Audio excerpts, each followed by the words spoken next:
శ్రీ గురుభ్యో నమః. మనం రామాయణం పారాయణ చేసుకుంటున్నాం. అందులో యుద్ధకాండ పారాయణ. అందులో రావణాసురుడు చనిపోతే రామచంద్రమూర్తి చెప్తున్నాడు విభీషణుడికి, నువ్వే అంత్యక్రియలు చేయాలి, ఒకవేళ నువ్వు చేయకపోతే నేను చేస్తాను అని అన్నాడు.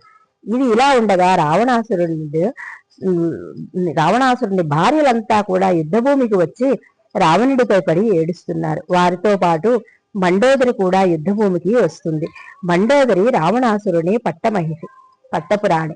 ఈమె దేవశిల్పి మయుని కుమార్తె. ఆమె కూడా రావణుని శరీరం మీద పడి ఏడుస్తుంది. నీ మరణంతో ఇంద్రుని గెలిచిన నా కొడుకు ఇంద్రజిత్తు, భర్త రాచరికము, రాణి వైభవము అన్నీ పోయాయి అని ఏడుస్తుంది. మండోదరి రామలక్ష్మణులను ఇంతకు ముందు ఎప్పుడూ చూడలేదు, యుద్ధభూమిలోనే చూసింది.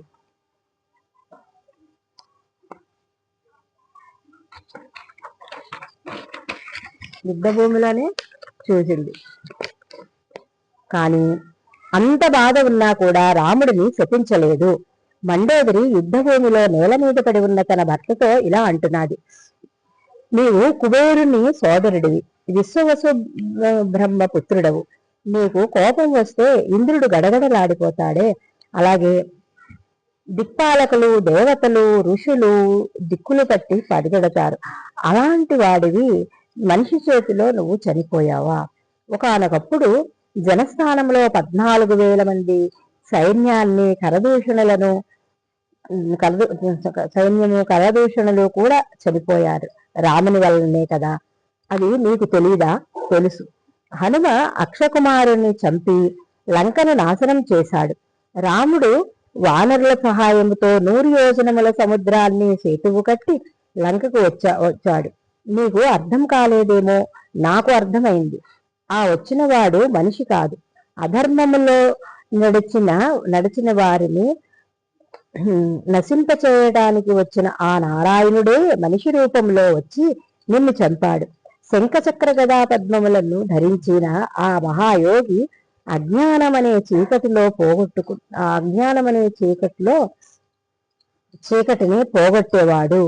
అజాయమానో బహుదా విజాయతే అనే వేదవాక్కుల ధర్మమును రక్షించడానికే విష్ణువు మనిషి రూపంలో వచ్చాడు. సర్వలోకాలకు హితం కోరి రాక్షసులను చంపడానికే వచ్చాడు. నేను నీ భార్యను. నువ్వు ఎందుకు చనిపోయావో నాకు తెలుసు, అది నేను చెప్తాను అని మండోదరి ఇలా అంటున్నది. నువ్వు ఎవరి చేతిలో చనిపోతావో కూడా నాకు తెలుసు. బ్రహ్మగారి అనుగ్రహంతో కోపాన్ని నువ్వు తొక్కిపెట్టావు కాళ్ళ క్రింద. తపస్సు చేస్తున్నంతసేపు అది నిన్ను ఏమీ చెయ్యలేదు. నేను నీ భార్యను. ఎంతో మంది అందగత్తులు నీకు భార్యలుగా ఉన్నారు. సీతమ్మ కంటా కూడా ఎంతో అందమైన స్త్రీలు నీ అంతఃపురంలో ఉన్నారు. నువ్వు కోరుకున్నవన్నీ నీకు ఇచ్చి నిన్ను సుఖపెట్టేవారు కూడా ఉన్నారు. అయినా కూడా నువ్వు సీతమ్మ జోలికి ఎందుకు వెళ్ళావో తెలియదు.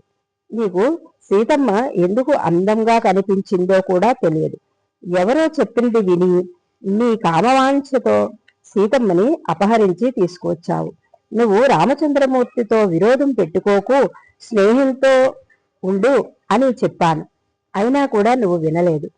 దాని ఫలితమే నువ్వు ఇలా మరణించావు. రాక్షసేశ్వర, నీ దేహాన్ని నువ్వు పాడు చేసుకున్నావు. నీ ఐశ్వర్యం, నీ బంధువులు ఐశ్వర్యము, అలాగే నీ బంధువులను ఒక్క స్త్రీ కారణంగా నువ్వు పోగొట్టుకున్నావు. అరుంధతి, రోహిణి లాంటి పతివ్రత ఈ సీత. రోహిణి కన్నా కూడా గొప్పది. అలాంటి గౌరవించబడే స్త్రీ దగ్గర నువ్వు అనరాని మాటలు మాట్లాడావు. భర్త మీద అనురాగం ఉన్న ఆమె అంతః సౌందర్యాన్ని నువ్వు చూడలేదు. ఆమె బాహ్య సౌందర్యాన్నే నువ్వు ఆశపడి ఆమెను అపహరించి తెచ్చావు. ఎవరు చెప్పినది కూడా నువ్వు వినలేదు. అందుకే ఎవరు చేసినది వాళ్ళు అనుభవించాలి కదా. యుద్ధములో రాముడు ఈ రోజు వెళ్ళి రేపురా అన్నాడు. అప్పుడు నువ్వు రాముడి కాళ్ళపై పడి ఉంటే నువ్వు కూడా విభీషణుడిలా రాముని ప్రక్కనే ఇప్పుడు ఉండేవాడివి కదా. ఆ రోజు నువ్వు రాముని ఆశ్రయం పొంది ఉంటే నువ్వు, నీ తరువాత నీ కొడుకులు ఈ లంకానగరాన్ని పరిపాలించి ఉండేవారు. నువ్వు ధర్మాన్ని వదిలి కామాన్ని పట్టుకున్నావు. ఆ కారణంగా నువ్వు నీ కొడుకులు నాశనమయ్యారు. నీ తమ్ముడు ధర్మాన్ని పట్టుకుని రాముని ఆశ్రయించాడు కనుక ఈ రోజు లంకానగరానికి పట్టాభిషక్తుడు అవుతాడు. ఎవరు చేసిన కర్మ వాళ్ళు అనుభవించాలి కదా. రావణ, నువ్వు కోరుకున్న వారిలో సీత కన్నా గొప్ప అందగత్తెలు ఎందరో ఉన్నారు. అయినా నీ దృష్టి వాళ్ళ మీద పడలేదు. ఆమెనే నువ్వు మోహించావు. నా వంశం కన్నా సీతమ్మ వంశము గొప్పదా? రూపంలో ఆమె అంత అందగత్తెను నేను కాదా? నేను భర్తని ప్రేమించడంలో, భర్తని అనుగమించడంలో, అలాగే భర్తకు సేవలు చేయడంలో